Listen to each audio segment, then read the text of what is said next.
জ্যৈষ্ঠ মাসের পূর্ণিমার পূর্ণতিথিতে মেলাঘরের ঐতিহ্যবাহী জগন্নাথ বাড়িতে অনুষ্ঠিত হল জগন্নাথ দেবের পবিত্র স্নান যাত্রা অনুষ্ঠান। একই সঙ্গে খিল দেওয়া হয় রথের চাকায়। উত্তর পূর্বাঞ্চলে সর্ববৃহৎ রথযাত্রা উৎসব অনুষ্ঠিত হয় মেলাঘরের জগন্নাথ বাড়িতে। আজ স্নান যাত্রা অনুষ্ঠানের শেষে প্রায় 15 দিন যাবৎ গর্ভগৃহে থাকবেন জগবন্ধু বলরাম এবং সুভদ্রা। এই দিনগুলিতে ভক্তদের দর্শন দেবেন না তারা। তারপরেই রথ উৎসবের দিন ভক্তদের সঙ্গে মিলেমিশে একাকার হয়ে যাবেন জগন্নাথ দেব।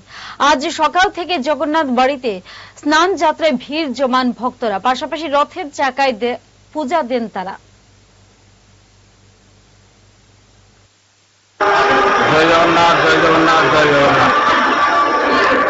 জ্যৈষ্ঠ মাসের পূর্ণিমা তিথিতে বছরে একবার জগন্নাথের বাইর করা হয় এবং স্নান করা হয়।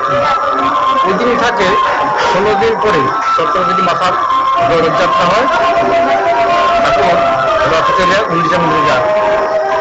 এই যে স্নান যাত্রা হলো 8টা থেকে রাত্র থেকে ঠাকুর কেউ দর্শন পাবে না, ঠাকুর অসুস্থ হয়ে পড়বে, প্রভুর সেবার যত্ন চলবে।